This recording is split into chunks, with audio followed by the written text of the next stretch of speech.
Magandang gabi po sa ating lahat. Welcome po sa ating pag-aaral ng Old Testament Survey, in-depth study of the books in the Bible. So, ang pag-usapan po natin ngayon ay the Book of Psalm. So, sa Tagalog po ng Psalm ay ang mga awit. The Book of Psalm is important to study because it teaches us how to relate to God in every season of life. Unlike other books that focus mainly on laws or history, Psalms reveals the heart of worship, showing how real people spoke honestly to God in joy, pain, fear, repentance, and hope. So, para saan ba ang Book of Psalm or ano ang mga important details na nakasulat dito sa Book of Psalm?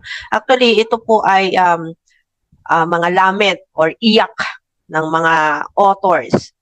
When I say authors, ibig sabihin marami po ang sumulat or nagtala ng mga detalye dito sa Psalm or mga lamentation nila. Some of them also express their worship in God. Yung iba naman ay umaawit para sa Panginoon. So, may mga pagkakataon na yung authors ay hindi lamang siya nag-grieve or yung lumuluha sa Panginoon, nananalangin, lumuluha, no? Binubukas yung kanyang damdamin. Sa Book of Psalm, makikita natin dito na grabe talaga yung dedication ng mga tao pagdating sa pag-worship nila kay Lord. Kasi ino-open talaga nila yung puso nila sa Panginoon. Hindi sila yung tipo na most of the authors ng Book of Psalm, hindi mo makikita doon or hindi mo mararamdaman doon yung unsincere sila sa kanilang pag-worship sa Lord. Bagkos ipinapakita nila ito sa paraan na kung saan kahit nagbibigay sila ng kanilang mga hinaing, no, still this is acceptable to the Lord kasi nakikita ng Lord yung totoong damdamin ng isang tao. So Psalm helps believer understand that faith is not the absence of struggle. So dito natin makikita sa Book of Psalm na ang tao kapag naniniwala siya sa Panginoon or meron siyang pagtitiwala sa Lord, hindi mo pwedeng sabihin na wala yung struggle eh. Kapag once na nag-accept ka kay God or meron kang pananampalataya sa Panginoon, mapapansin niyo po doon na ang buhay pananampalataya or ang buhay na pagiging follower ng ating Panginoon, punong-puno po ito ng hardship and struggles. Hindi po ito maiiwasan sa buhay ng mananampalataya. Kaya yung mga authors na sumulat po sa Book of Psalm, mapapansin nyo doon na talagang grabe yung pain na nararanasan nila, yung struggle nila, yung pighati nila, nandoon talaga mapapansin nyo po yun. Pag binasa nyo po yung Book of Psalm, basahin nyo po mga kapatid kasi napakaganda po talaga ng Book of Psalm. But their choice to turn to God in the middle of it, yun ang pinakapunto ng lahat ng ito. Yung alam mo yon, yung kahit na nasa struggle point of life ka ng buhay mo, still, lalapit ka pa rin talaga sa Lord eh. It shapes our prayer life, deepens our worship, and strengthens our trust in God's sovereignty. Psalm teaches us how to live honestly before God while trusting His reign and hoping in the coming Messiah. So dito din sa Psalm, mapapansin nyo, especially yung Psalm chapter 23, doon nyo po makikita na ang mga author, nire-relate nila yung kanilang mga sinasabi sa coming Messiah. Na lagi nilang binabanggit na matapos na sana itong kapighatian na ito, dumating na sa amin ang aming taga-redeemer, etc., etc. So, halos karamihan sa kanila ng mga author na to, inaantay talaga nila yung coming Messiah. And they wanted to trust God's words na meron talagang ibibigay na redeemer sa kanila. So most importantly, Psalm points us to Jesus Christ, revealing the suffering Messiah, the victorious King, and the faithful shepherd long before His coming. By studying Psalms, we learn not only what to believe, but how to pray, praise, and persevere as God's people. So, basahin niyo po yung awit.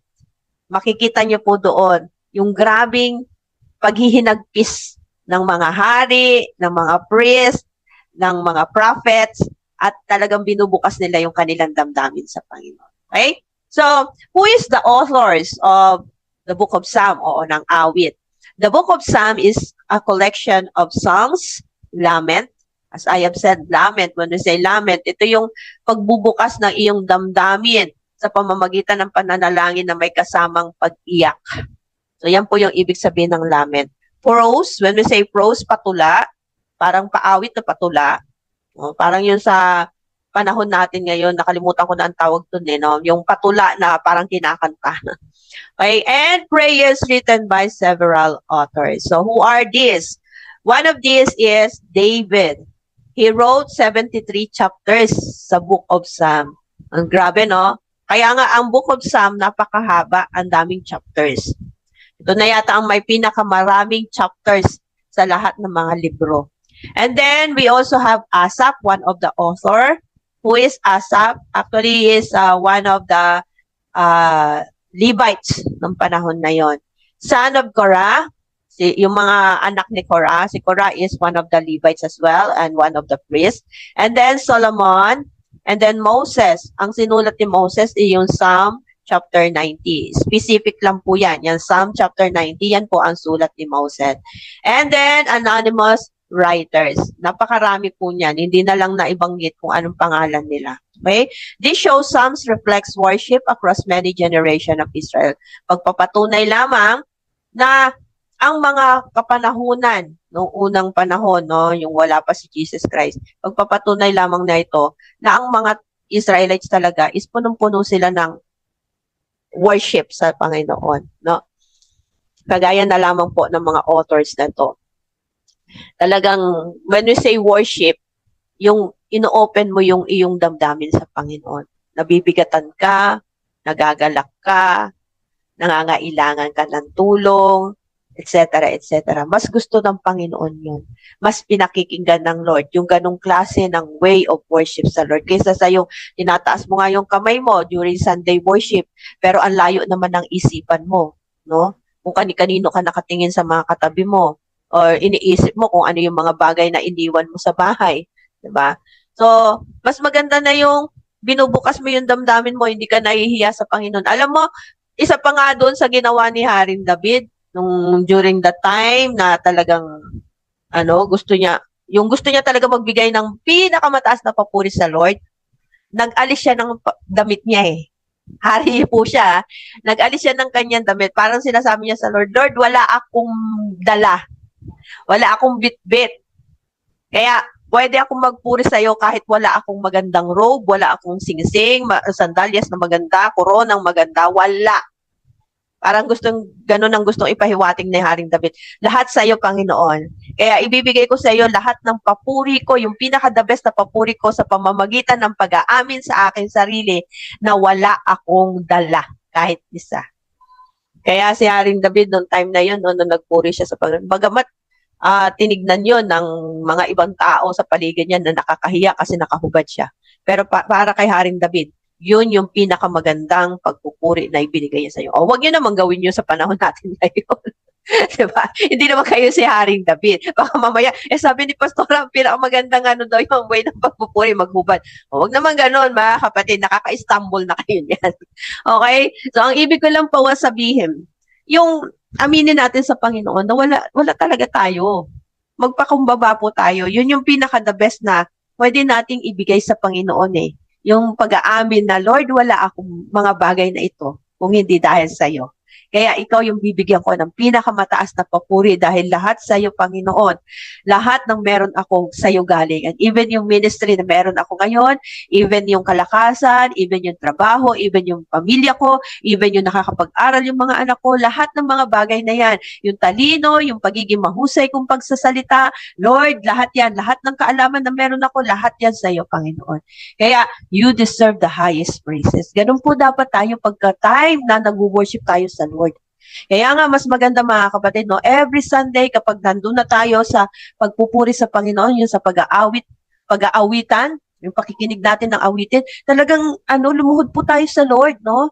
Talagang sikapin natin na pakinggan na maigi yung mensahe ng awitin at namnamin ito at isa puso ito at sabihin natin, Lord, ako ito. Yung sinasabi sa kanta, ako ito. Panginoon, tanggapin mo sana yung aking damdamin sa iyo. Ganun po, mga kapatid. Okay? So, when it was written, it was written 1,400 to 400 BC. So palapit na ng palapit na isisilang si Jesus Christ. At ito po ay nangyari after the Babylonian exile. So ano ang type nito? Anong tipo ng literatura ito? Ito po ay poetry, pagtutula. At ito po ay Hebrew na pagtutula. Hindi po ito Griego kasi mga Israelite sila eh. Now, ano pa ang tipo nito? It is parallelism. Ano ang parallelism? Ito po ay kaisipan na paulit-ulit na sinasabi natin like, Lord, we worship you, we give you praise. Lord, I exalt you from heaven. Lord, you are the best God. You are beautiful God, etc., etc. Ikaw yung Diyos na lumalang ng langit at lupa, ikaw ang Diyos, ganun po. No? Makikita niyo po yan, paulit-ulit na nababanggit yan sa Psalm, sa Book of Psalm. Bagamat iba-iba yung mga author, pero paulit-ulit niyo pong makikita yung mga ganyang introduction ng kanilang kanilang poet, kanilang awit, kanilang pagpupuri. No? Okay, ano pa? It is a song, it is a prayer, it is a lament, it is a hymn, it is a wisdom writing. So, hindi lang po song, hindi lang prayers, hindi lang worship, hindi lang lament, no? Kundi ano pang makikita natin dyan? Wisdom writings, like yung Psalm chapter 23. Grabing wisdom yun. Kasi biruin mo, i-relate mo ba naman yung kung sino si God sa pamamagitan ng isang shepherd. No? Now, let's go to number 3, how it was canonized. Part of Jewish manuscript used in temple worship and synagogue life. So, ang Book of Psalm is part of temple worship. At ito po ay laging binabanggit yung mga prose diyan, yung mga awitin diyan, yung mga binanggit ng mga hari at binanggit ng mga Levites, no, ng mga priests. Paulit-ulit po yan na binabanggit sa loob ng templo or sa sinagoga na tinatawag. Until now, binabanggit pa rin po yung Psalm, the Book of Psalm, sa harapan kapag nag-worship po ang mga tao. It is quoted frequently by Jesus and the New Testament writers. Tingnan niyo po ito ha. Even yung mga apostles, even si Jesus Christ, kumukuha sila ng mga quote or Bible verse doon po sa awit, sa Psalm. Kasi bakit? Kasi nga naman, napakaganda po talaga ng Psalm. Ito po talaga ay pagbubukas ng damdamin ng isang tao. Kaya, even si Jesus Christ, at saka po ang mga apostle, binabanggit nila ito. Kaya nga, it was canonized. When we say canonized, again, paulit-ulit ko po sasabihin, ang canonized or canonization ay ginaganap sa pag-i-screening ng isang manuscript. Kung ito nga ba ay manuscript ng mga Hudyo or gawa na ng mga Grego. Kapag ito po ay manuscript na gawa ng mga Hebrew, it was considered belonging to the book of the Bible. Kaya siya isinasama sa book of the Bible. Kapag hindi ito na-canonize or na-reject ito sa trend ng mga or sa meeting ng mga Bible scholar ng mga Hudyo, ito po ay hindi isasama sa Bible kasi hindi pwede, hindi siya na-canonize. So, canonization means pagsiselyo or pagtatatak na ito po ay talagang gawa ng isang Hebreo, isang Hudyo. Okay? So, para ma-recognize po ito na mailagay sa Bible. Okay? And it is recognized by Jewish tradition as part of the Ketuvim. Ano yung Ketuvim? Again, it is a writings of the prophets. Napag-aralan na natin yan noong nakaraan. Yung Torah, yung Ketuvim, at saka yung isa pa, nakalimutan ko na tuloy. So, it is accepted early by the church as inspired scripture. And Jesus himself affirmed the Psalms of scripture in Luke chapter 24, verse 44. So, makababasa nyo po yung isa sa mga kinote ni Jesus Christ na Bible verse na nasa Psalm, doon po sa Luke chapter 24, verse 44. Basahin nyo na lang po yan. And what is the purpose of the book of the Bible, the book of Psalm? To teach God's people how to pray, how to worship, how to express your lament to God, how to repent and praise. What else? To express the full range of human emotions before God. Parang pagsasabi ito na buksan mo yung iyong damdamin sa Panginoon. Huwag kang mahiya. Kasi ikaw lang naman at si Lord ang nag-uusap eh. Wala naman nakakarinig na sa tabi mo. Ngayon, kung during Sunday worship at talagang tinouch ka ng Lord at naiiyak ka talaga at gusto mo talagang sabihin sa Lord yung damdamin mo. Ako mga kapatid, hindi po ako nahihiya. Na during worship time, sinasabi ko po yung damdamin ko, sinasabi ko yung gusto kong mangyari, hindi ko po nahihiya yun na marinig ng tao. Why? Yun ang damdamin ko eh, during the time na gusto kong magbigay ng papuri sa Panginoon. Wala akong pakialam kahit ano pa ang sabihin ng iba sa paligid ko na nakakaya naman, lakas naman ng boses ni Pastor. Wala po akong pakialam doon. Kasi ang puso ko at ang puso ng Lord ang nagkakaunawaan ng oras na yun. Kaya hindi ko po pinakikialaman kung ano po sasabihin ng katabi ko. Wala akong pakialam. Ang sa akin, mabukas ko yung damdamin ko sa Panginoon. Ngayon, kung hindi tanggap ng ibang tao yon, bahala sila. Kasi, yun ang damdamin ko eh. Yun ang gusto kong way ng pag-worship ko sa Panginoon eh. Bahala sila mag-judge sa akin. Total naman, sila, judgmental. Sila ang hindi nakakapagpuri sa Panginoon kasi nakatingin na lang sila sa ibang tao. Tama ako? Di ba? So, magpuri din sila. Huwag sila tingin na tingin sa ibang tao. Huwag silang, di ba? Ganun lang yun. So, what else? To point to the Messiah. So, the book of Psalm actually points to the Messiah. Especially, sabi ko nga sa inyo, yung book of Psalm chapter 23, the Good Shepherd. Okay? Now, what is the biblical context and summary of the book of Psalm? Psalm is a hymn book and prayer book of Israel. It captures real-life experiences. Real-life experiences, yung talagang nangyari sa kanila nung araw na yon. It expresses their joy, their fear, their anger, yung galit nila, no? Lalo-lalo na doon sa mga nag-o-oppress sa kanila ng mga bansa. Repentance, no? Kagaya ni Haring David, talagang lumuha siya, nagpatira pa siya sa Panginoon eh. Talagang humiga siya eh. At humingi siya ng sorry sa Lord dahil doon sa kanyang pag-adultery. Sufferings, no? Na-experience yan ni Haring David at saka ni Haring Solomon at ng iba pang mga priest. Yung matinding suffering na dinanas ng mga Israel. At yung hope nila na yun nga, yung darating yung Messiah. Kaya nagsasabi sila sa Lord na, Lord, sana dumating na yung Messiah. Nang sa ganon, maibsan na yung aming sakit na nararamdaman at ma-redeem kami. So the book is divided into 5 sections, mirroring the Pentateuch. Ano yung Pentateuch?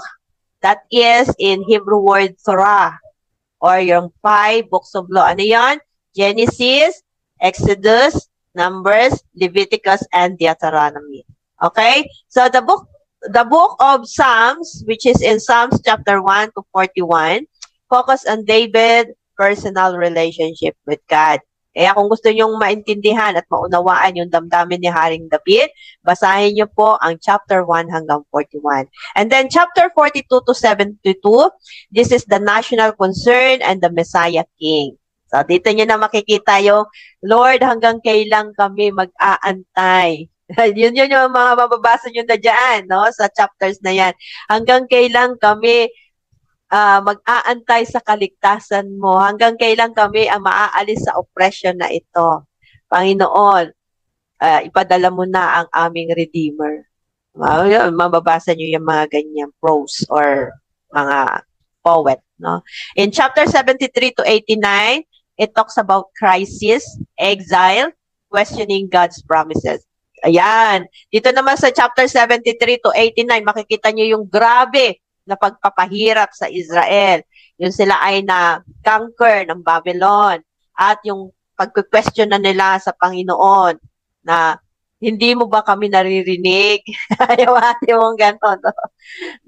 Bingi ka ba sa aming hinaing? Yan. Makikita mo yung mga katanungan na yan. Na nangyayari din naman talaga sa atin. No? Bilang mga mananampalataya. Minsan may mga drama tayo. Ganyan. Aminin. Di ba? Pero totoo po yan. Okay? And then, chapters 90 to 106, God reigns despite human failure. Pero, makikita nyo po, yung pagdating sa chapter 90 hanggang 106, doon na nagsalita ang Panginoon na eto yung aking gagawin. Eto yung aking binigay na faithfulness na ito. Hanggang sa dumating sa punto na sinabi na ng Lord, ako ang nagpalaya sa inyo at nagdala sa inyo sa magandang lupain. Ako ang gumawa ng mga bagay na ito, etc. etc. Yan, makikita niyo po yan. No, parang pinapakita ng Lord sa kanila, ganito ako naging faithful sa inyo. Pero kayo, hindi kayo naging faithful. Parang sa panahon natin ngayon, buhay ka pa din, tama? Nakakakain ka pa din, na provide pa rin yung pangangailangan mo. Ganun ka faithful lang, Lord. Pero tayo, paano kaya tayo? Nagiging faithful ba tayo sa Panginoon? O nakakalimutan na natin siya? So in chapter 107 to 150, dito na natin makikita yung restoration, thanksgiving, and praise, di ba? So, nagsimula sila doon kay Haring David, nagtapos ito doon naman sa pagbibigay nila ng papuri, pasasalamat, at restoration ng Lord. Dito nyo mababasa kung saan nirestore na sila ng Panginoon. Nakabalik na sila doon sa Jerusalem, kaya nagpapasalamat sila doon sa redemptive plan ng Lord, na kahit hindi pa dumarating yung Messiah, still, niredeem pa rin sila ng Lord, pinabalik sila sa Jerusalem. At nagpasalamat sila, nagbigay sila ng mataas na papuri sa Lord. Alam mo yon, minsan kasi sa buhay natin, kailangan paranasin tayo ng Lord na matindi. Para lang makita natin na dapat pala, instead na magreklamo sa Lord, magpuri na lang sa Panginoon. Amen? Ganun kabuti ang Diyos Yung nais niya ipakita sa iyo lahat ng mga kabutihan niya para magsisi ka. At doon sa pagsisisi mo, makita mo na ang Diyos pala talaga ang kumikilos at gumagalaw sa buhay mo at hindi yung ating sarili. Amen? So, ends with pure worship. Sabi ng Psalm 150 verse 6, ito yung pinakahuling talata. Let everything that has breath praise the Lord. Amen? Ang ganda, no? Ganito tinapos ang Book of Psalm. Yung pagsasabi ng lahat ng may hininga ay magpuri sa Diyos. May hininga ka ba? Yes. Hindi ka papatay.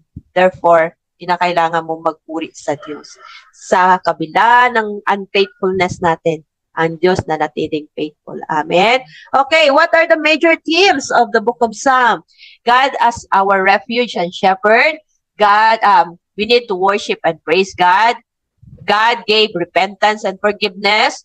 God's justice and righteousness, suffering and hope, the kingship of God, and the coming Messiah. So yan po yung mga major themes na makikita po natin sa Book of Psalm. Now let's go to the foreshadowing of Christ, and this is our last pointers for today.